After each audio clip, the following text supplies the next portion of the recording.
कानपुर से बनारस के बीच हमारी इस ट्रेन की मैक्सिमम परमिसिबल स्पीड रखी गई है 110 किलोमीटर प्रति घंटा। हमारी इस ट्रेन जर्नी के सफ़र में बाहर हो रही थी हल्की हल्की सी बरसात और अपनी इस छोटी सी ट्रेन जर्नी के कुछ ही घंटे बाद हम पहुंच चुके थे अपने भोलेनाथ की नगरी काशी में। और ज़रा आप इस बनारस रेलवे स्टेशन की खूबसूरती को तो देखिए।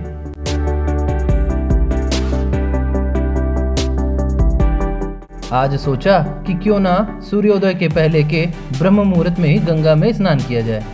तो फिर क्या, जल्दी से एक चाय की चुस्की लेते हुए हम बढ़ चले थे दशाश्वमेध घाट की तरफ। दोस्तों, इसी वीडियो के लास्ट में मैं आपको बनारस के कुछ सबसे फेमस घाटों में से एक घाट विजिट कराऊंगा, जहाँ की खूबसूरती देखते ही बनती है। और उसी घाट में हमने गंगा स्नान भी किया। तो कुछ ऐसी होने वाली है बनारस ट्रैवल सीरीज के पहले एपिसोड की शुरुआत। तो चलिए आप भी जुड़ जाइए मेरे साथ मेरे इस सफर में और सभी मिलकर बोलिए जय भोलेनाथ।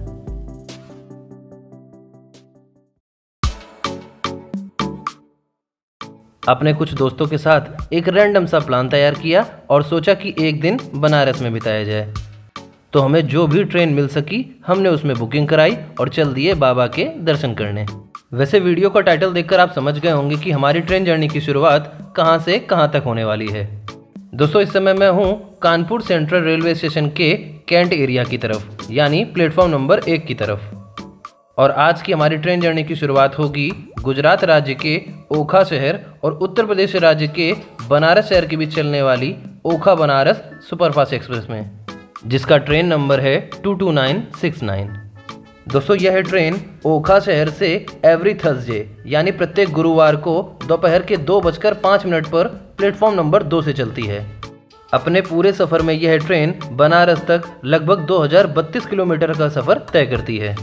इस बीच यह अहमदाबाद, रतलाम, कोटा, सवाई माधोपुर और आगरा के रास्ते से होते हुए दिल्ली हावड़ा रूट को टुंडला जंक्शन में ज्वाइन करती है और इसी रूट को प्रयागराज जंक्शन तक कंटिन्यू करके यह भदोही और बनारस वाली रूट पर निकल जाती है। तो इस प्रकार दोस्तों, यह ट्रेन लगभग 1 दिन और 12 घंटे का सफ़र तय करते हुए बनारस रेलवे स्टेशन रात के 2 बजे पहुंचती है और इस बीच कानपुर सेंट्रल पर इसका 18वां स्टॉपेज होता है और तब तक यह लगभग 1700 किलोमीटर का सफ़र तय कर चुकी होती है। हमारे कानपुर सेंट्रल के प्लेटफॉर्म नंबर 5 पर इस ट्रेन के आने का समय शाम के 7:30 बजे है।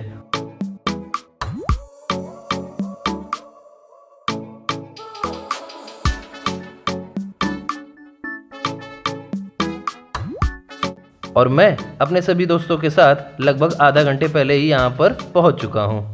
वैसे अपने कानपुर सेंट्रल से जितनी भी मैंने ट्रेन जर्नी शूट की हैं, उनमें मैंने आपको इस रेलवे स्टेशन से रिलेटेड लगभग सभी फैक्ट्स बताए हैं। तो आज मैं उस पार्ट को स्किप कर रहा हूँ, अदरवाइज वीडियो की लेंथ काफ़ी बड़ी हो जाएगी। और दोस्तों, आप सभी की जानकारी के लिए एक छोटी सी बात बता दूँ कि हमारे इस कानपुर सेंट्रल के रीडेवलपमेंट का काम शुरू हो चुका है, जिसकी इन्फॉर्मेशन मैं आपको आगे के कभी किसी वीडियो में दूंगा। फिलहाल चलिए शुरू करते हैं अपनी ट्रेन जर्नी।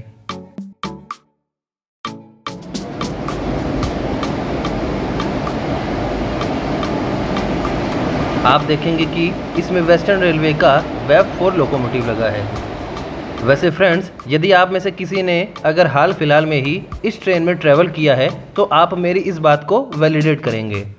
आप देख रहे होंगे कि इस ट्रेन में ICF कोचेस दिए गए हैं, लेकिन मैं आपकी जानकारी के लिए बता दूं, हमारी यह ट्रेन जर्नी की डेट वर्ष 2023 के जनवरी मंथ की है और 6 अप्रैल 2023 से ही इस ट्रेन के सभी कोचेस को अब LHB कोचेस में कन्वर्ट कर दिया गया है। तो फिलहाल आज आप सभी को इन ICF कोचेस के साथ ही टॉलरेट करना होगा।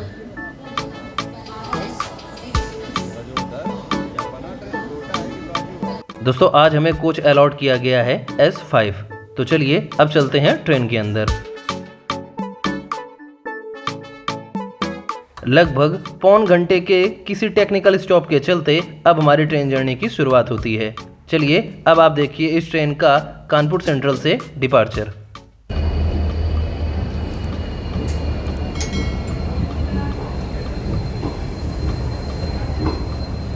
वैसे कानपुर शहर से कौन से मेरे वो व्यूअर्स हैं जो मेरा ये वीडियो देख रहे हैं, कृपया कमेंट सेक्शन में मुझे ज़रूर बताइएगा।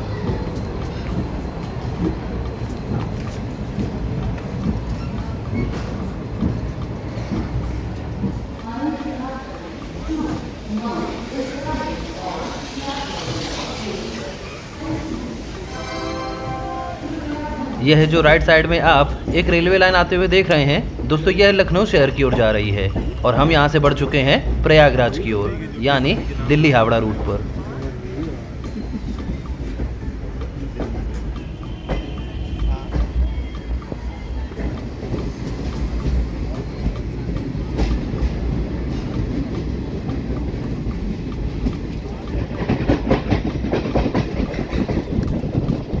दोस्तों यदि आप में से कोई कानपुर शहर के ईस्टर्न एरिया से यह वीडियो देख रहा है तो कृपया मुझे कमेंट सेक्शन में इस बात का आंसर ज़रूर दीजिएगा। आप मुझे बताइए कि रूमा रेलवे स्टेशन से चकेरी रेलवे स्टेशन के बीच पड़ी तीसरी नई रेलवे लाइन वर्तमान समय में ऑपरेशनल है या नहीं। मुझे इसका आंसर कमेंट सेक्शन में ज़रूर दीजिएगा। और अब आप देख सकते हैं कि हमारी यह ट्रेन धीमे धीमे अपनी रफ्तार पकड़ने लगी थी।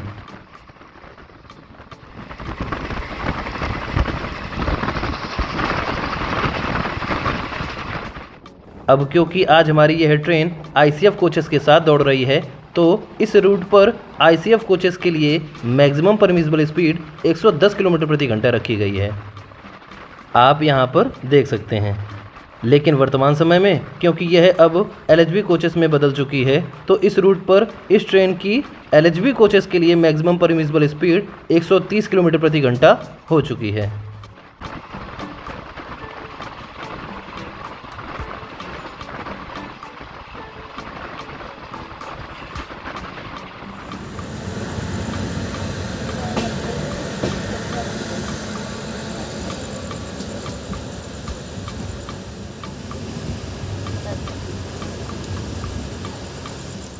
दोस्तों प्रयागराज रेलवे स्टेशन पहुंचते पहुंचते हमारी ट्रेन लगभग 1.5 घंटे लेट हो चुकी थी। आइए अब मैं आपको इस रेलवे स्टेशन से रिलेटेड कुछ फैक्ट्स बता देता हूं। दोस्तों यहां से एक रेलवे लाइन मऊ और गोरखपुर के लिए चली जाती है और एक हो गई दिल्ली हावड़ा रूट की ये रेलवे लाइन, और इसके राइट साइड से एक रेलवे लाइन निकल जाती है मुंबई शहर की ओर। यह रेलवे स्टेशन इंडियन रेलवे के नॉर्दर्न सेंट्रल रेलवे जोन का हेडक्वार्टर भी है, और तो और यह A ग्रेड की कैटेगरी के स्टेशंस की श्रेणी में भी आता है और इंडिया के टॉप 100 बुकिंग स्टेशंस में भी अपना नाम बरकरार रखता है। वैसे और भी बहुत से इस रेलवे स्टेशन से रिलेटेड फैक्ट्स हैं जो कि मैं आपको फिर कभी बताऊंगा। अब क्योंकि समय काफ़ी हो चुका था तो अब लेते हैं थोड़ी देर की नींद और आपसे जल्द ही मिलते हैं।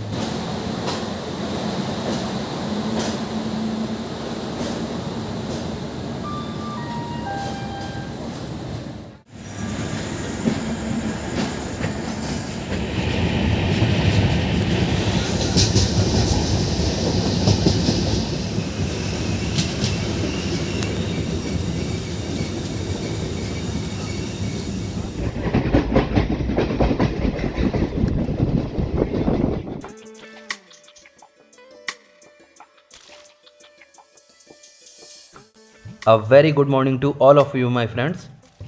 दोस्तों सुबह के बजने वाले हैं 3:30 और हमारी आज की सुबह की शुरुआत होती है इस हल्की हल्की सी बरसात के साथ, और हम लगभग 1.5 घंटे की देरी से बनारस रेलवे स्टेशन की ओर पहुंच रहे हैं।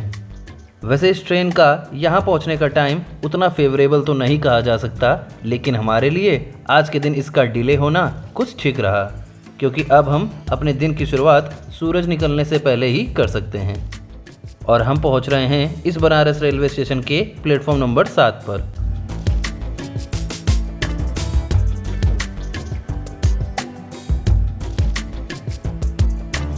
सबसे पहले अपने बाबा की इस धरती को प्रणाम, वो भी पैर छूते हुए।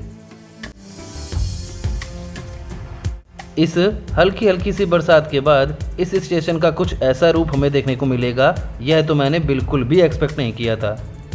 दोस्तों आप खुद ही देख सकते हैं कि आखिर यह स्टेशन आज की सुबह को और भी ज़्यादा खूबसूरत बनाने में 4 चांद लगा रहा है।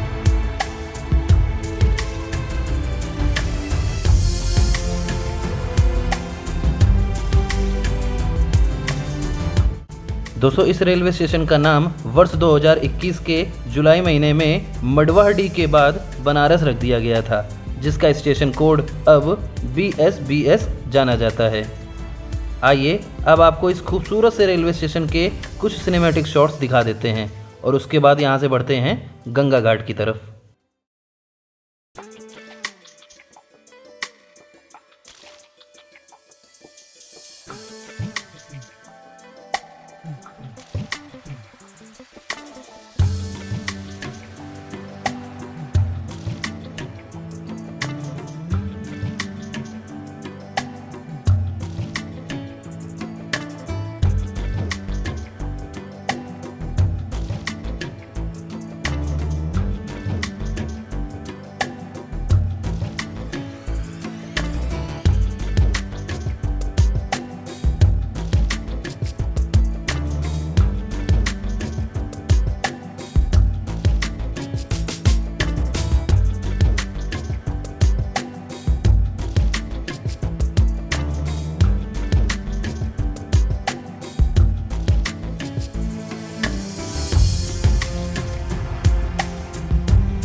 चलिए अब यहाँ से बढ़ा जाए गंगा घाट की तरफ।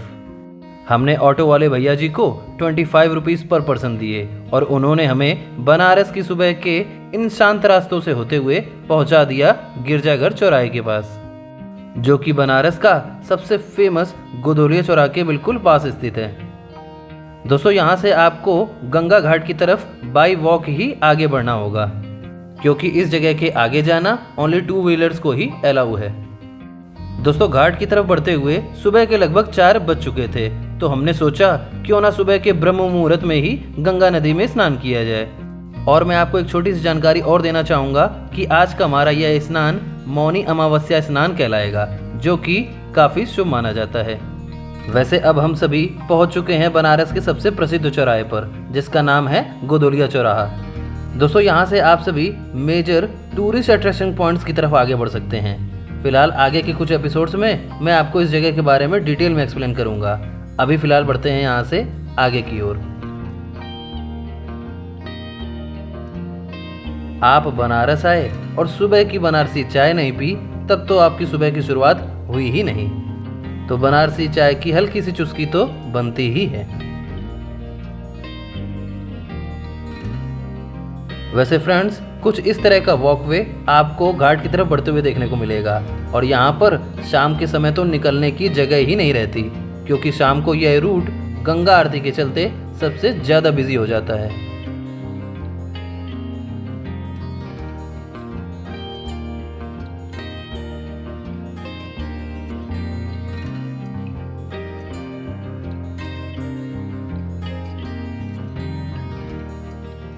दोस्तों ये है दशाश्वमेध घाट, और इस घाट का क्या ऐतिहासिक और क्या पौराणिक महत्व है वह मैं आपको आगे के किसी एपिसोड में बताऊंगा। फिलहाल यहाँ पर ज़्यादा सोच विचार ना करते हुए हम अपने उस घाट की तरफ बढ़े जहाँ हमें स्नान करना है। दोस्तों यहाँ से आपको राइट टर्न लेना है और लगभग 100 मीटर्स आपको आगे की ओर बढ़ना होगा, जहाँ आपको देखने को मिलेगा दरभंगा घाट। वैसे बनारस में पहले भी एक बार आ चुका हूँ, लेकिन उस टाइम मैं इस जगह को एक्सप्लोर नहीं कर पाया था। दोस्तों यहाँ का शांत वातावरण और साफ सफाई मुझे सबसे ज़्यादा पसंद आई, तो हमने यहीं स्नान करना सही समझा। दोस्तों यह घाट बनारस के फेमस ब्रजरामा पैलेस के ठीक बाहर की ओर स्थित है, आप देख सकते हैं।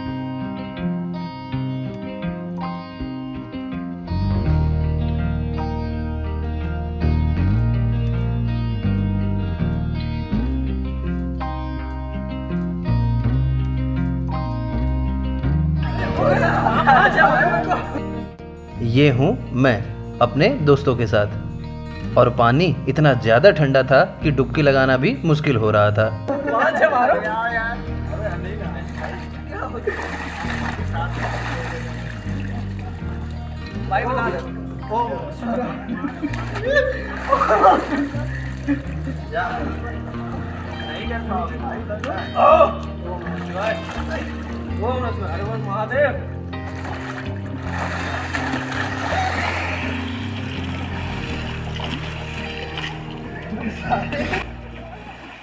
और ये हो गया हम सभी का मौनी अमावस्या के पर्व पर सुबह के ब्रह्म मुहूर्त में एक पवित्र सा स्नान।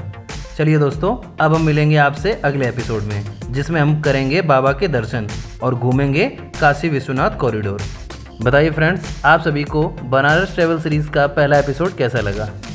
मुझे हमेशा से आपके पॉजिटिव रेस्पॉन्स और कमेंट्स का इंतज़ार रहेगा। यदि आपको हमारी यह वीडियो पसंद आई है तो कृपया इस वीडियो को लाइक और शेयर जरूर कीजिएगा, और यदि आप हमारे चैनल पर नए हैं तो कृपया हमारे चैनल को सब्सक्राइब जरूर कर लीजिएगा। मिलते हैं आप सभी से अगले एपिसोड में।